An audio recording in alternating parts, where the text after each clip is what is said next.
Introduction to Music, the Modern Era. Subtitle, Diversity and Individualism. That's a big word. So I'm actually had planned to do this topic in 3 classes just because there's so much to talk about. So today we'll do, the first half. I have it kind of I kind of have it in 2 halves, and in the last, I know there's only 2 halves, but the last one is actually a focus on Stravinsky. So pretty much there's 2 sections, and part 3 is all about Stravinsky, because you can have a whole class, like a whole course on Stravinsky. The guy has just done so much. So we'll talk a little bit about him, but we'll focus on the Rite of Spring, and then your next assignment will be on, on this. So anything else I have to get to? I don't think so. I think we're good. Right? Yeah. Okay. So modern era. Start with some background. This is usually when I ask the class to participate, but it's hard to do in this setting. Think about the 20th century now. Remember, 1900 to 1999, technically.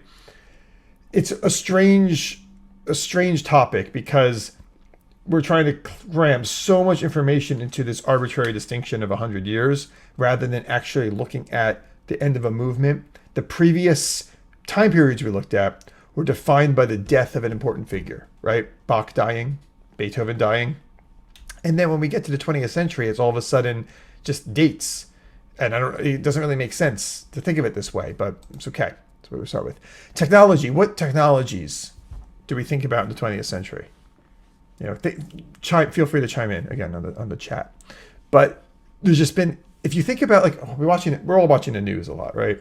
And I'm hearing about, we haven't had a pandemic like this since 1918. And I'm thinking wow, imagine if someone were alive. There were people that were alive in 1918 that are still alive today.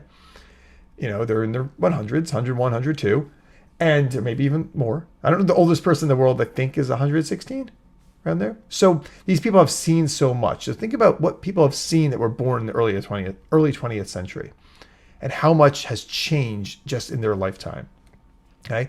Just the advent of the radio, okay, recording, the idea of recording music, telephone, television, satellites, computers, internet. This is a huge change from what the technology was like before this.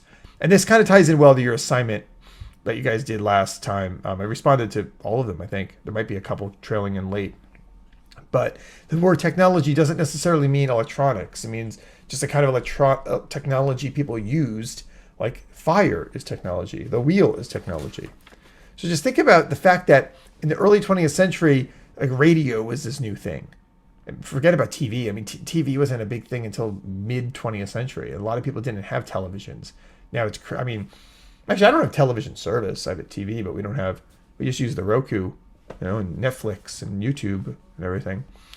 So yeah, there's a TV behind me. It's a smart TV. I just turn it on and it can connect to YouTube, right? So many different things. And this really affected how music sounded. It really affected the way life works. Right? Obviously, it's a completely different life now than it was 100 years ago. So travel, airplanes, planes. There were no cars, right? Until the beginning of the century. The idea of airplanes and taking trains everywhere was what people did. Now they're so much faster, but people don't use them as much. Medical science, this is huge. You would die. It was. If you guys know why Social Security, you get Social Security at age 62. That was the reason why that was the age when it passed in the 30s. Because when FDR was president in the 30s, the life expectancy was about 62 years old. So now it's upper 70s, like 78. I think women are a little bit more, 80 or so. So life expectancy was low because of our medical science wasn't as good. Now, I'm sure many of you know people that are older than 62. And they don't seem decrepit. But people would die. That didn't mean everyone died then. It wasn't what you expected to live to. And several people still lived older. There were people in their hundreds, obviously, but it wasn't as common. People died younger. Okay. Then weaknesses. What were the horrible things? There should be one thing that jumps in everyone's head right now. And again, if I was asking a real class, you guys all chime in. But, the Holocaust, right? 2 world wars. Atomic bombs, dictators, you got Hitler, you got these horrible, you got Mao in China, you got Mussolini, Castro in Cuba, you got these terrible dictators, and there were still problems. It wasn't all fine and dandy with all the technological advances. We still had a lot of problems with the society. right? But 1900, Europe and the U.S. were in a period of unusual stability, peace, and prosperity, which is great. Good news. So modernism is what we're talking about this next few classes. So modernism is this idea of self-conscious innovation, meaning like these composers didn't know what was right anymore.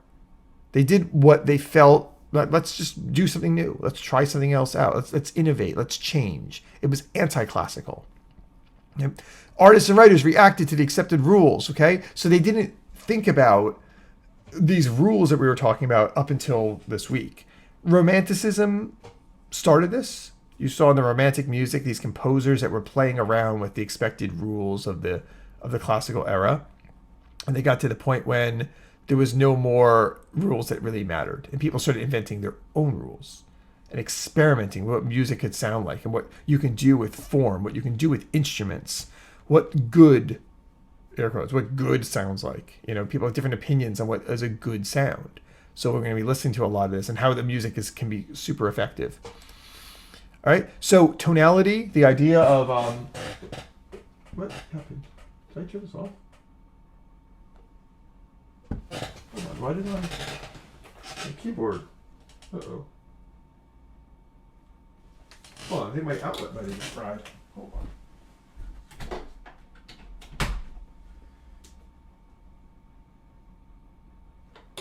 That's not good. Okay. Hopefully his keyboard didn't break. I'm afraid to plug this in elsewhere without... Okay. Afraid to plug this in... Hold on. No, whatever. I'll just do this. So tonality, the idea of chords, like going like or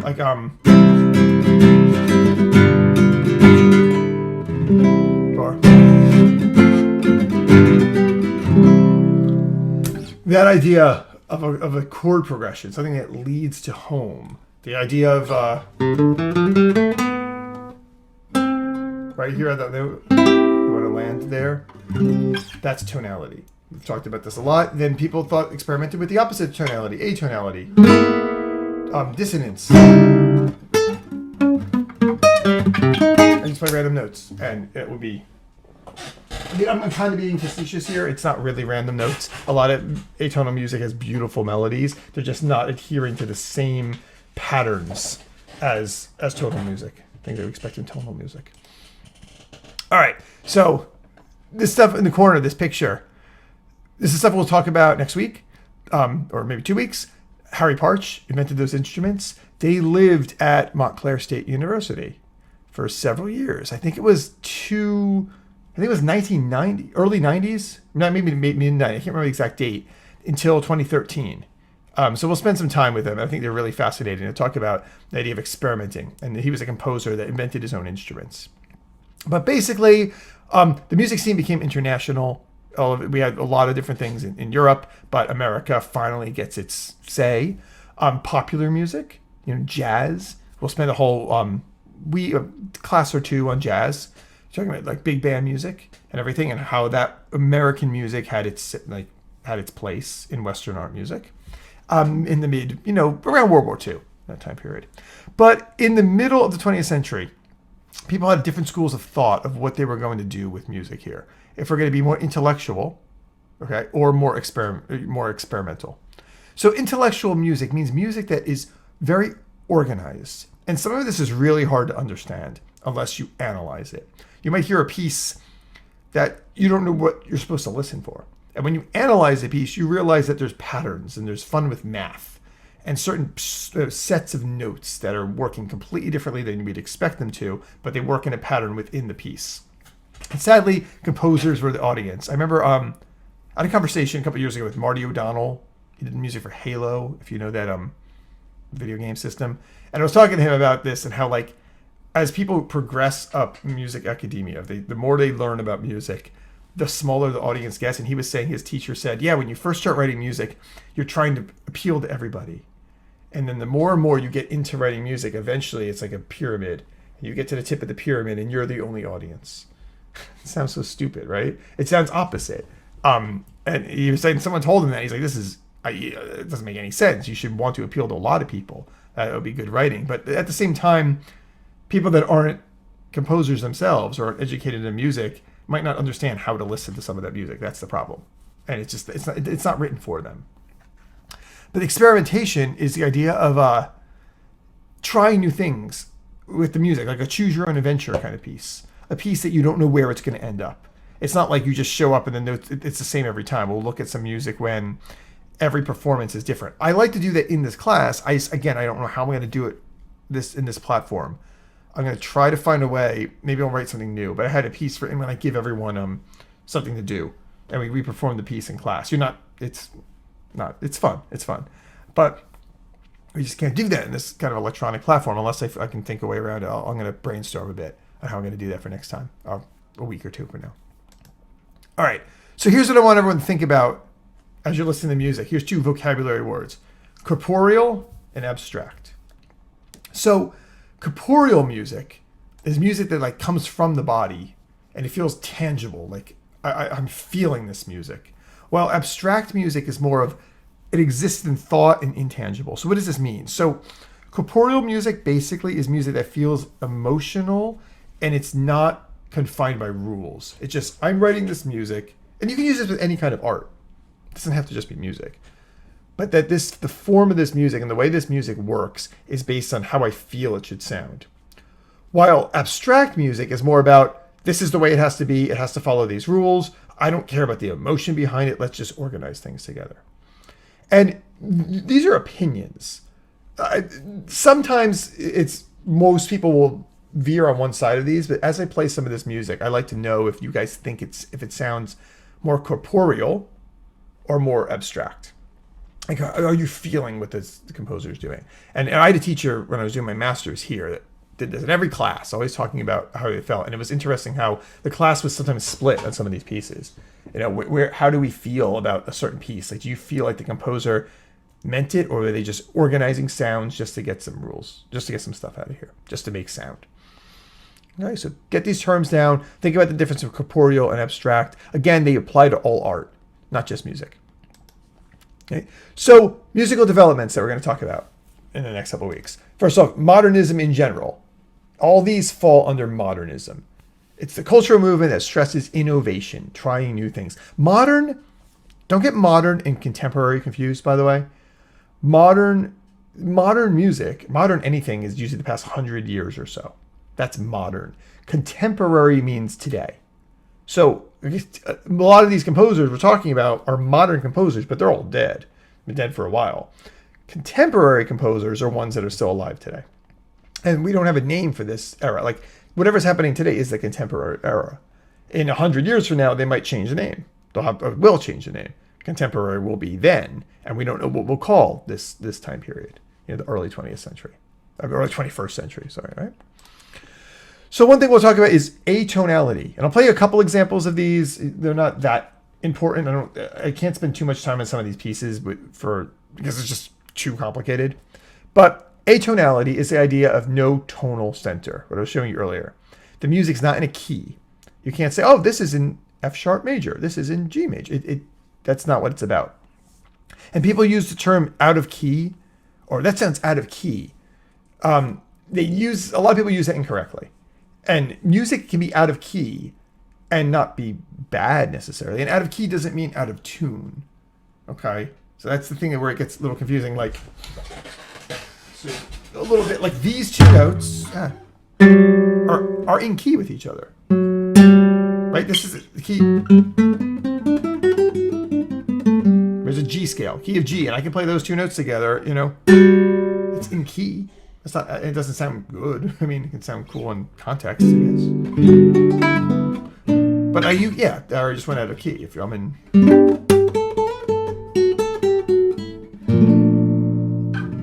it sounded cool, but that was out of key. But it wasn't necessarily atonal, but that's going out of key. So make sure we understand what those words mean. So I'll show you an example. Actually, I'll do it now, even though it opens up in a new window. But yeah, this piece is an atonal piece. I never really analyzed it, but what's cool about it is there's a structure to it. There's a structure to it, definitely. But listen how it doesn't really follow norms that we think about when we think about classical music. That's why some people might even not even call this classical music. Okay?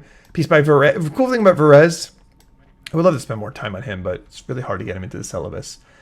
All of his music fits on 2 CDs. He didn't really do, when he was around 40 or so, he moved to the US from France, he's French, and he destroyed all his music because he thought that it just wasn't working. He thought he was on to something around, because this is 1926, born 1883, good, but a little over 40. And he's like, let's do something new. Destroyed all his music, and that's why he doesn't have much that exists. But listen how scary this is. I mean, then tell me if you think this is corporeal or abstract. Do you think this is emotional or he's just organizing sound? Pretty crazy, right? What do you guys think? Does this sound emotional? Like, or does it sound like he's just organizing sound? I don't know. There's no answer to this question. I just wonder what you think. I think it sounds like a boss battle, or actually it's a little bit too quirky, I think, for that. But it's some kind of like action movie sequence, horror movie, right? It doesn't sound, well, I don't know what the tune is. You know, you think it sounds more abstract, like he's just, this goes here, organizing it together. I can definitely picture this, in a movie, like a lot of people say horror movie, action movie of some sort, but very dissonant. But I think in a way, the fact that he's breaking rules and being dissonant could make some kind of corporeal feeling. Like, this is my feeling. I want to be nasty. I want to have this nasty kind of approach. So, yeah. So here's another example. Now this, I want to see what you think about this. If you think Varese sounds abstract, here's an example. Extreme emotions. It's expressionism.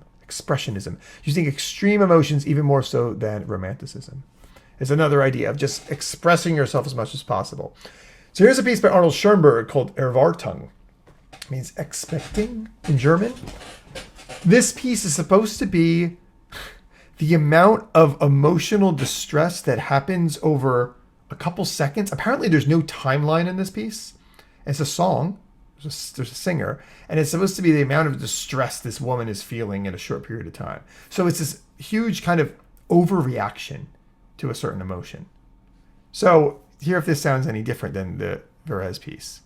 And it's in German. I don't know what she's saying. I know some German, but I don't have to get it on the spot. So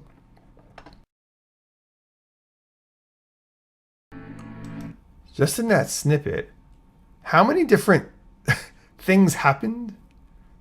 Right? This is what I'm thinking about here is, remember we were talking about in classical music, go back a couple weeks, everything was very easy to predict, right? Wait, dum, do dum, do do do do do dum.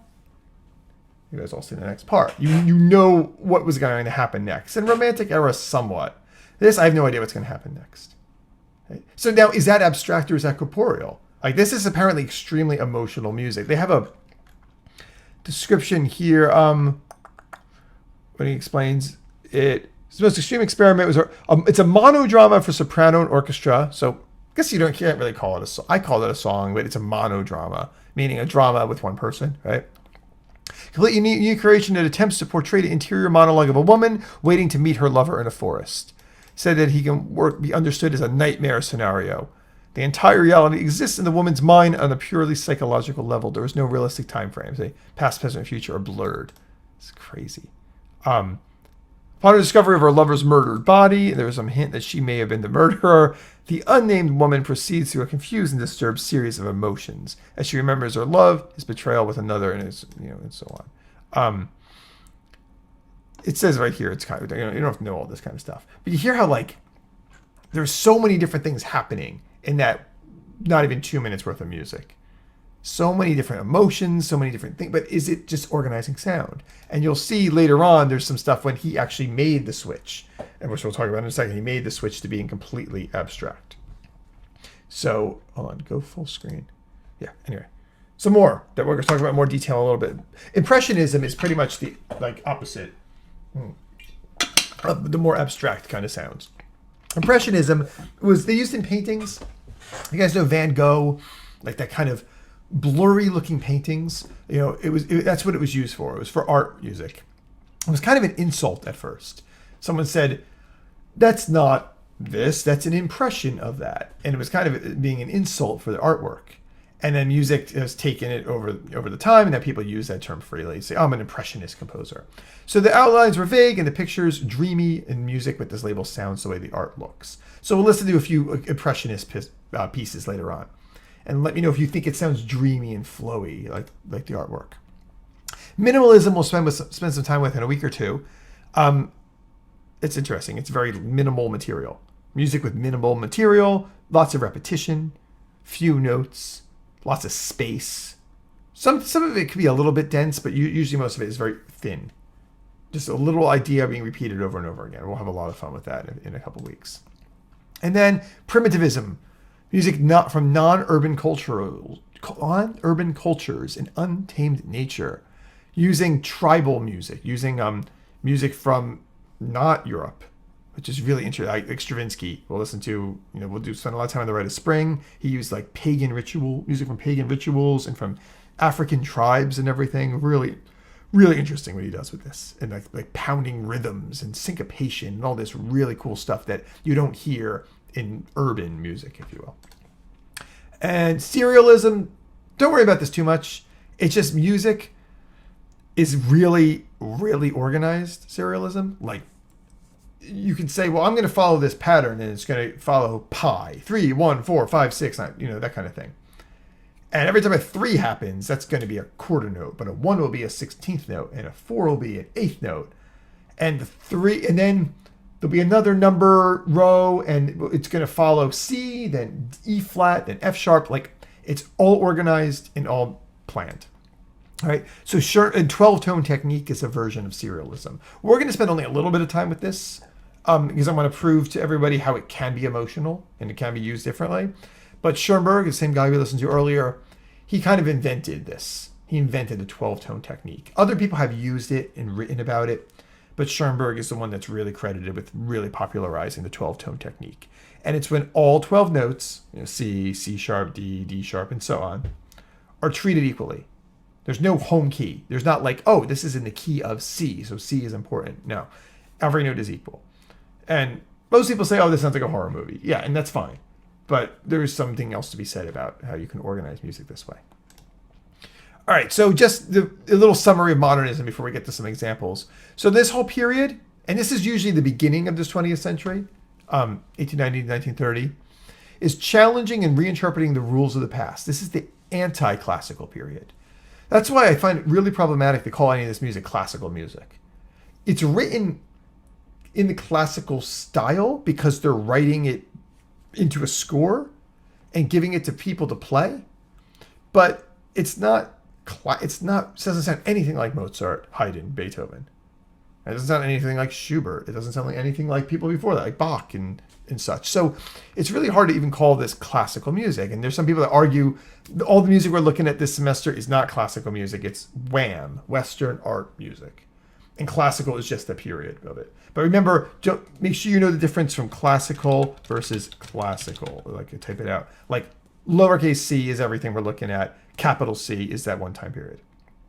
So this is lowercase c classical music, but it doesn't sound anything like classical music. Right? So inherent within musical modernism is the conviction that music is not a static phenomenon, defined by timeless truths and classical principles, but rather something which is intrinsically historical and developmental, always changing, right? While belief in musical progress or in the principle of innovation is not new or unique to modernism, such values are particularly important within modernist aesthetic stances. Okay? So the principle, it's not unique, right? There were innovation in Mozart. He was trying to innovate a little bit, right? It's not unique to it, but there's something with modern aesthetic that you'll notice all these pieces sound different. They're all trying to do something new with what can be done with music.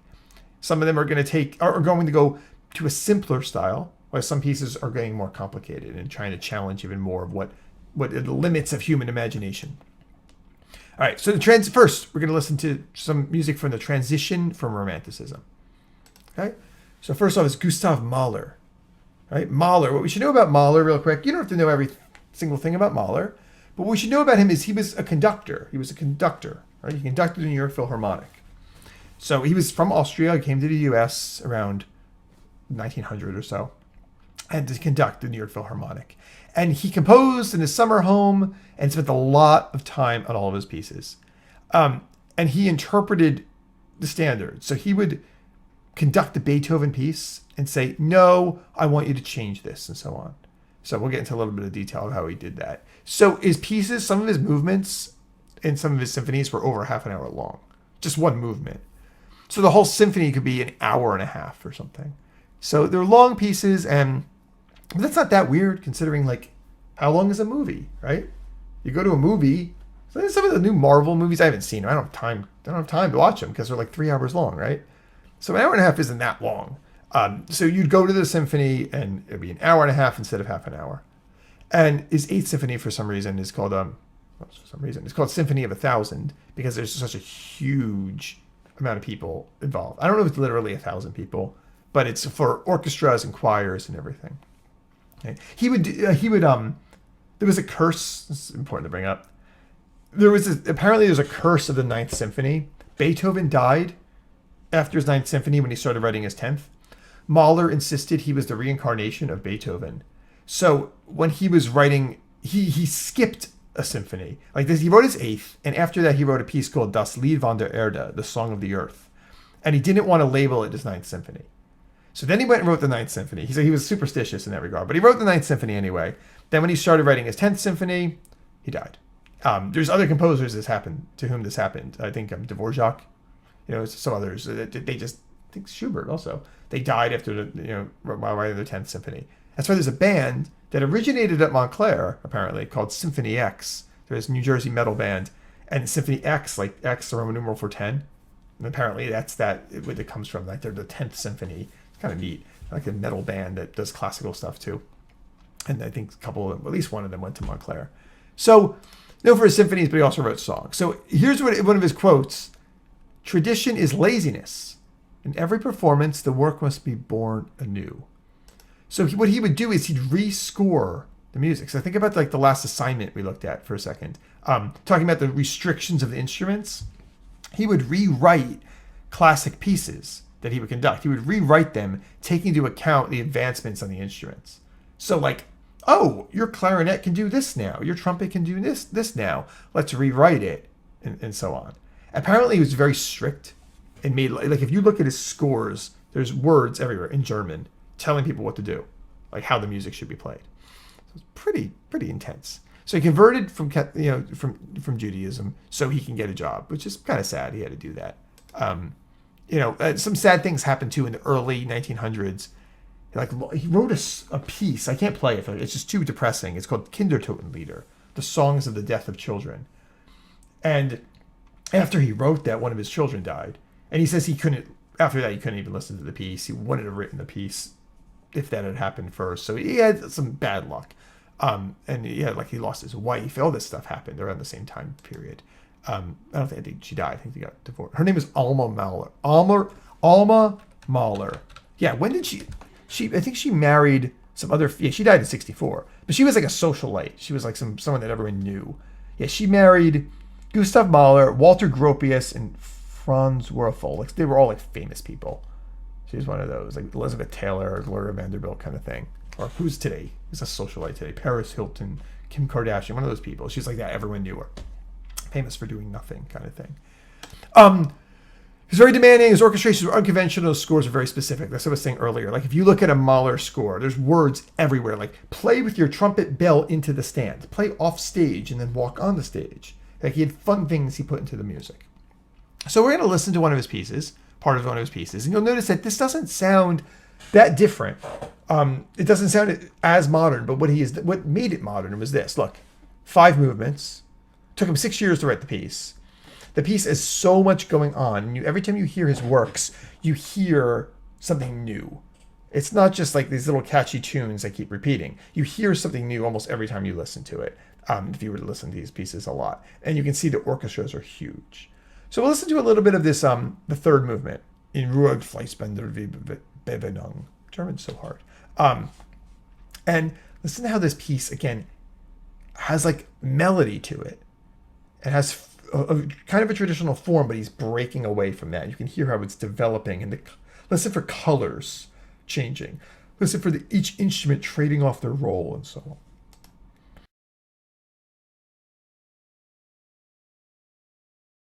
Yeah, so you hear like See how many instruments there are? Huge orchestra, and some of the little melodies were played on an E flat clarinet.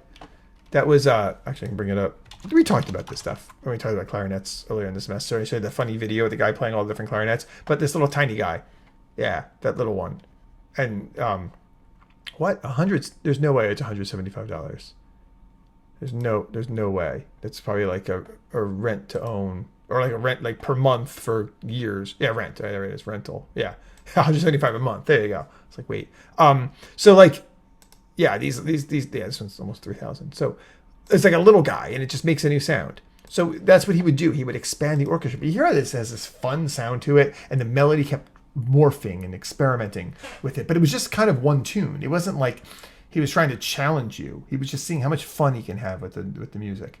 So Mahler can be kind of polarizing. Some people think it's too much. I know a lot of composers love him because he just did so much work. He put so much thought into his music. There's so much happening in his music. So one big topic I want to work on today that's really important is Impressionism. Here's an Impressionist painting. Like, what is it a painting of? See how it's not very clear what it actually is? And that's the idea of Impressionism. Like this kind of blurry look to it.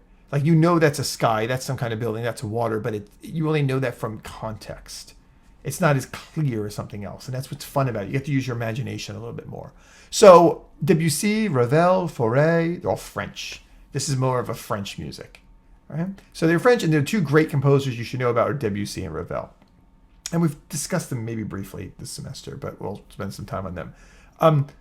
Fauré was kind of like, he kind of started this style, but he wasn't as big into it. He was the first one that started, and these guys would copy him, Debussy and Ravel.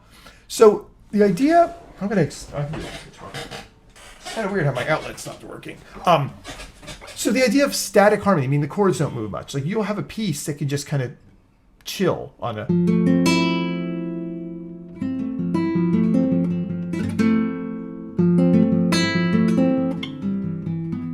Maybe not these chords, but...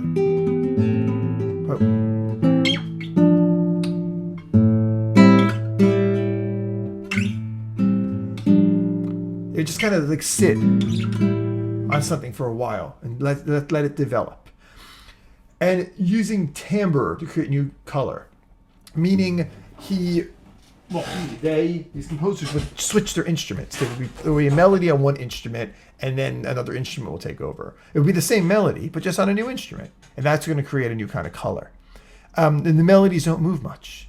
They kind of just float there. They're not about driving to a cadence and trying to stop and start something new. So you'll see how these pieces take a long time to develop. And they have lots of ornamentations, okay? Here's one of the early ones. Here's a Fauré piece.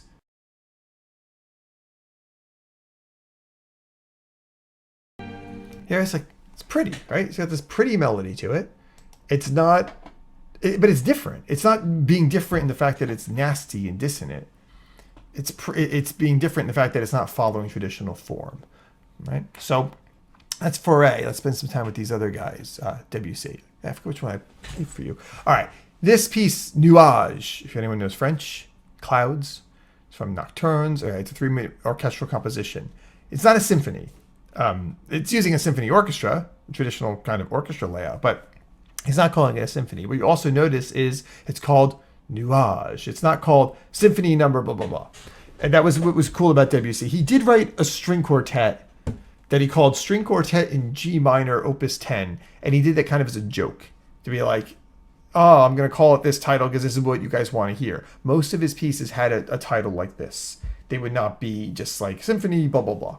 Okay, so they would have a more emotional title, and they would break rules. Apparently, he got in a lot of fights with his theory teachers because he wrote stuff that was out of key. He wrote stuff that broke rules, but he knew what he was doing.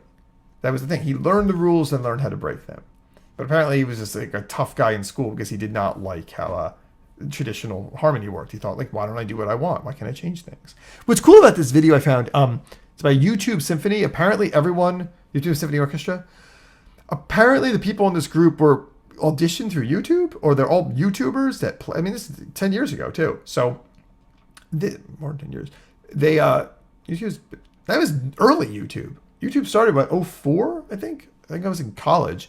And these guys all got the gig from auditioning via YouTube, and then they get together for a performance, which I think is really neat. There's some quarantine symphonies. Like I have this tab open here about like a quarantine ensemble is looking for works. I'm like, oh, that's pretty cool. So people are trying to do quarantine symphonies now by like having people record. I don't know how it's going to work.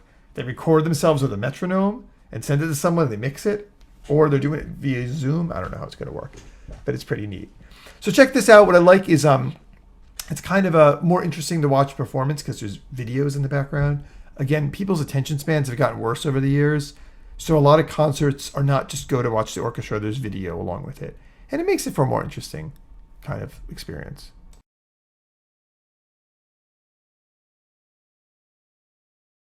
Oh, so hear how like relaxing this is? And I don't know if you guys understand the, like if we can get the list back up here. Static harmony. Do you guys hear it's not really moving that much? That's what I think you should listen for. Music that doesn't move very much. Instrumental timbres. You hear the violins are very high and very simple, just making this kind of color. It's like a backdrop. It sound like this looks, like this kind of style. Not necessarily that painting, but how that kind of painting would look. Actually, if I Google impressionism in paintings, yeah. So check this out. So it sounds like this looks. This kind of blurry kind of look to it. Not necessarily this one or that one, but like something with, I want to see this something with clouds. Yeah, I can see this or this. Right? It just kind of sits, and then this melody pops in every now and then, and it gets more and more energetic as the piece goes on. But it's not this fast rocking, like fast moving piece like the Mahler. It's more just this kind of open, flowing, and colorful kind of piece, rather than something that is, trying to be loud and intense. And Debussy didn't have a lot of loud pieces. Most of Debussy's pieces are like this, very colorful and warm. Another one we got to discuss is Maurice Ravel. And what are the time periods? They're pretty much contemporaries, right? Ravel was a little bit later. And there's a lot of similarities between these two. And sometimes Ravel gets put into like a kind of like the lesser category, though I think this piece is really cool. If you look at his piano works, if anyone's ever played piano, it's like some of the most difficult stuff. And beautiful stuff, though. It's not as show-offy as Liszt, but I think it's more interesting. I think it's more, it's prettier and interesting kind of chords. Liszt was really awesome, too, because we looked at him last time, because there were lots of notes everywhere. But Maurice Ravel was a little bit more, calm. But it almost sounds like jazz. So if you look at these pieces and when they happened, the last one was 1899. This is 1903. This music is a little before jazz, but you can't ignore the fact that jazz probably borrowed from it. The idea of like jazzy harmonies. So listen to how many sounds in this. Again, string quartet, 2 violins, violoncello. Listen to how many sounds he gets out of this. This is not just one sound. Like in Haydn string quartets we looked at, when it was basically everyone had their role. Like the first violin, remember, was the melody. Second violin was an accompaniment. The viola was more of the harmony. The cello was the bass line. In this, it's a little bit more, everyone's playing together. They're playing with each other a little bit more. There's lots of pizzicato. Listen to the very beginning. It almost sounds like a guitar. It almost sounds like he's strumming the guitar a little bit. Okay. So we'll listen to, listen as much as possible. Again, this is the second movement of the string quartet, which is, the idea of movements were kind of fading away by now. And the fact that he just called it string quartet in F major, that's kind of unique too. Like that was not a really normal trait of this era. Again, pieces usually had names about them. Like the first piece we listened to by Varese called Arcana. What's Arcana? Isn't that like a magic thing? Secrets or mysteries? Okay. Major, people that are into like tarot cards and all that kind of stuff. A major arcana is a name given by occultists in the trump cards, of a tarot pack. I don't even know what that means. But that's what that meant. So it had like these titles that are mysterious and different. This piece is still called string quartet in F major.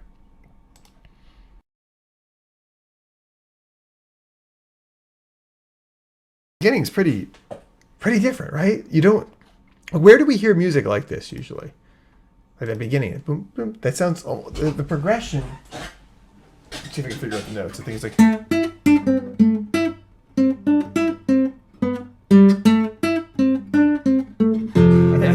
progression is like.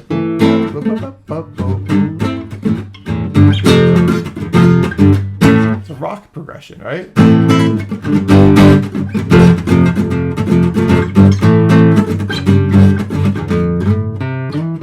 Stairway to Heaven. It's very similar.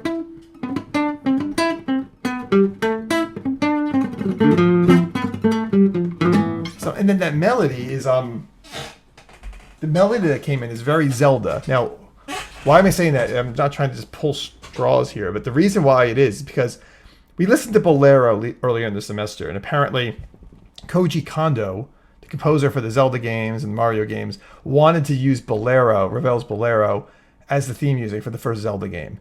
That's why it has that it has the same kind of bass line as Bolero, and same kind of beat, and that's another Ravel piece. So I know this influenced that music. Both Ravel and Debussy also have a lot of influence on film music, like John Williams and like Star Wars and everything. You know, it's all film music is tied to like John Williams, but a lot of his stuff is totally ripping off these guys. Impressionist music, Mahler, Wagner, who we didn't really listen to. We didn't listen to any Wagner, I don't think. There might have been something on an assignment, and that's it. So some review I want to do, because I want to save some of the other stuff about Schoenberg and Holst. Just to review some stuff, like for your let me know if there's any questions or comments or this, because you guys are responsible for knowing the differences between these musics. But for the quizzes, I realized the last quiz I forgot to turn off the time limit. However, I was told I have to implement time limits. I'm just probably going to do it for the final though, not for these little quizzes. I just don't think that's fair.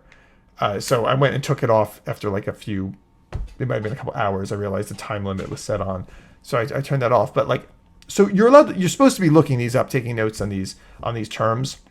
Make sure you know these terms pretty well, just so you know the difference of the different periods of music. You should also know how to assign a piece with a composer, but a style with a composer.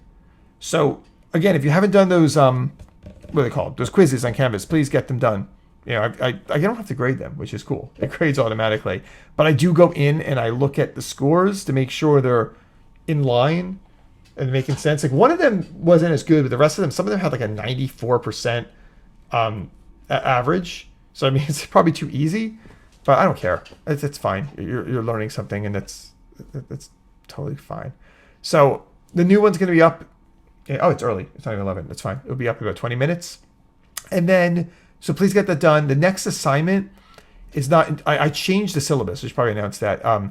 There is another assignment. I don't think there was enough time between, I had it assigned on a Monday and due on a Wednesday. I didn't like that, so I made it due the next Monday.